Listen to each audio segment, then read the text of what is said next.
The history of math is our intellectual foundation to understanding science. Science. Beautiful, awesome, wonderful science. It's the creative foundation to our ineffable future. Hi, I'm Gabrielle Burchak, and this is my podcast, Math, Science, History.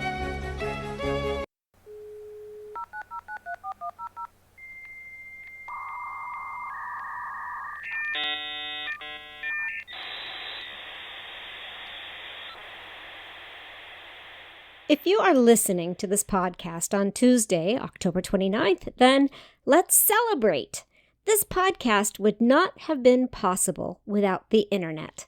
Today is the 50th anniversary of the birth of the internet. The birth of the internet. Thanks to the internet, you now get to hear my voice once a week and you don't have to go to the library. Unless you want to, which is what I would probably do. Also, you can go to Google or Bing and ask it a question, and boom, get an answer. Or you could just yell, "Hey Siri, how long is a short circuit?" You can play Chinese checkers or Overwatch until 4 a.m, even though you have to go to work in an hour. You can buy Dixie cups 3 days before you run out and have them delivered 2 days before you need them. The only thing you can't do, as far as I'm aware of, is taste food.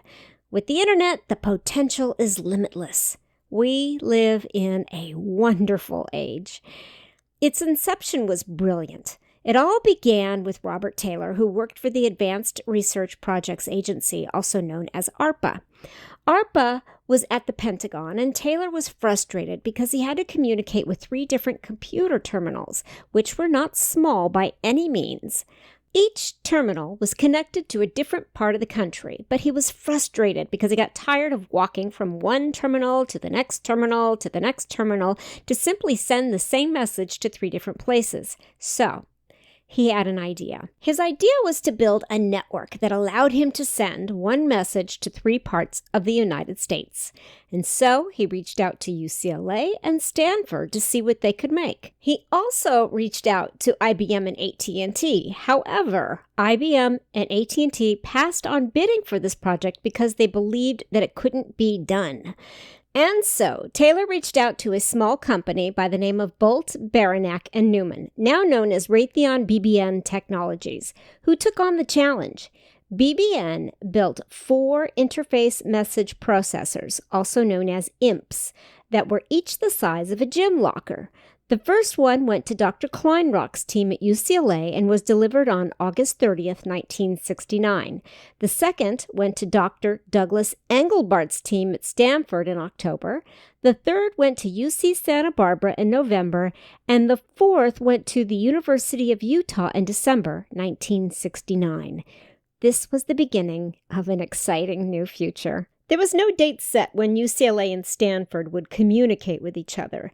They had been trying things out, but decided on this random Wednesday to try to get the 2 imps to communicate with each other.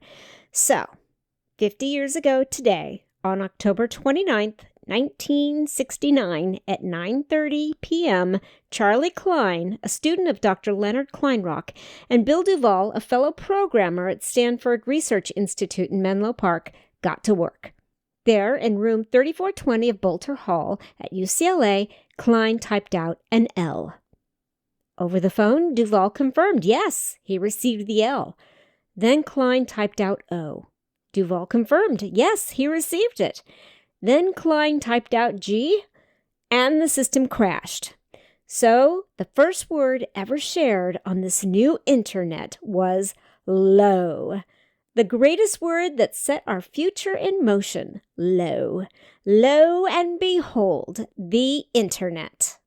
So the system crashed, but that didn't stop them. They kept on working at it, and an hour later at 10:30 p.m., they got it to work. Klein transmitted the letters LOGIN, login, and that was the day the internet was born. Only then it was referred to as ARPANET.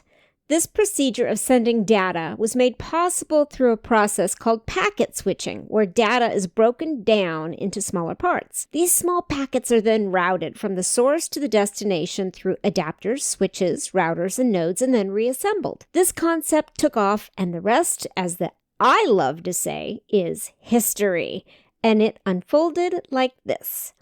In 1971, the first email was sent over ARPANET. In 1973, ARPANET went international in England and Norway. In 1983, though the internet was originally called KateNet, it had evolved to the term Internet, which was short for internetworking. 1983, domain names were proposed. 1984, that system of domain names consisted of suffixes such as .com, .gov, .edu, and .org. 1988, the first internet worm, Morris, infects thousands of computers, and it figures that it would be named after a cat, because that's kind of what the internet, I think, is about. 1989, AOL introduces an online service. 1990, Tim Berners-Lee creates WWW, the World Wide Web, in an effort to control computers remotely at the European Organization for Nuclear Research, also known as CERN. 1993, the first web browser, Mosaic, combines graphics and text. 1994, the first ever web banner. Also, in 1994, Netscape and Yahoo! 1995, the first ever item is sold on eBay, which was a broken laser pointer. Also, in 1995, Amazon.com. 1996, The Dancing Baby. 1997, Netflix. 1998, Google is founded. 1999, Napster.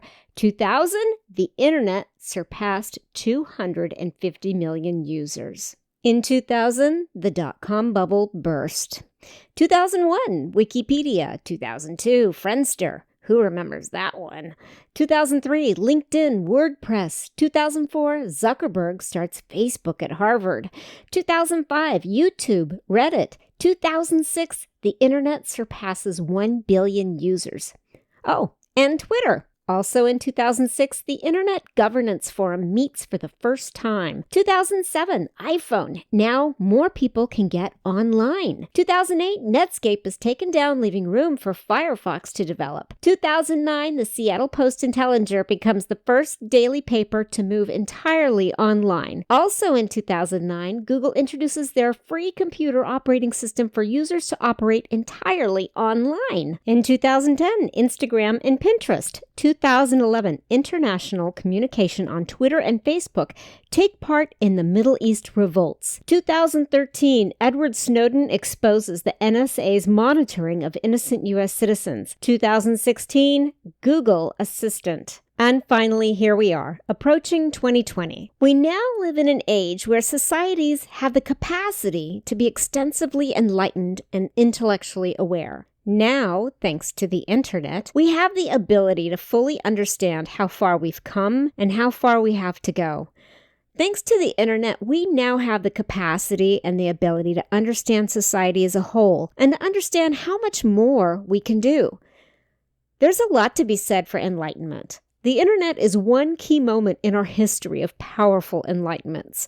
From the European Enlightenment that started with Isaac Newton's Principia Mathematica in the 17th century to the American Enlightenment that started with Colonel Agent Jeremiah Dummer's donation of Enlightenment books to a small college called Yale in the early 18th century, these new ideas, philosophies, and sciences took hold of the world. For about 200 years, this Enlightenment altered our government and forged a wonderful path for widespread insight. Brilliance was being shared in the name of Francis Bacon, Mary Wollstonecraft, John Locke, Emily du Châtelet, Isaac Newton, Catherine Macaulay, Nicholas Copernicus, Louise Depinay, Alexander Pope, Marie Lavoisier, William Shakespeare, and Sophie Germain. This knowledge gave people hope and power. The Enlightenment around the world created a surge in the arts, the sciences, philosophy, literature, and more. And it gave us a universal capacity for worldwide compassion and empathy. The world changed then, as much as it did on October 29th, 1969, when the internet was born. The seed was planted. Communication changed forever. We now have the ability to communicate around the world in an instant. We now have tools at our fingertips to impress upon world leaders the importance of peace. We now have the ability to share knowledge, scientific progress, mathematical developments, sociological insights, medical advice, thoughts, emotions, love. It's more than just packet switching. As much as we might feel otherwise, the internet helped to rebuild mankind. So on this day, as you hear my voice over the internet, let's do one thing to celebrate this tremendous accomplishment that we have done. Go on the internet, and wherever you are, whatever platform you are on, whether it's Twitter, Instagram, Facebook, Tumblr, you name it, go there and share your knowledge and share your compassion. Go online and partake in this wonderful world that allows us to share our intellect and our kindness. So here we are on this wild ride, the internet. It has been nothing but an honor to be on this platform with you. For me personally, for all that I've put on the internet, I just want to say thank you to every person who's been along with me for the ride. From my time at NASA to my time as a comedic pundit, to this podcast talking about the glory of math, science, and history. I am so honored to be part of this platform called the internet. For those who are listening, thank you for listening and thank you for being part of this glorious adventure called humanity. The connection that we've all received from the internet has been so astounding. From trending events to viral videos, from pictures of cats to singing dogs, from protests to crowdfunding, from the gathering of an international community to the searching of exoplanets, the internet has brought the inconceivable together. We've come so far. We have all shared so much. We have grown so much as a society, and we've learned so much about each other. For all that this internet adventure has done, it has planted the seeds of faith in humanity. I look forward to the next 50 years on the internet. I truly cannot wait to see how far we go, to see where we go as a society, how much we will grow, what challenges we will face together, and what we can accomplish. I'm Gabrielle Burchak. Thank you for listening to Math, Science, History. I'm Gabrielle Burchak. This podcast has been brought to you by caffeine.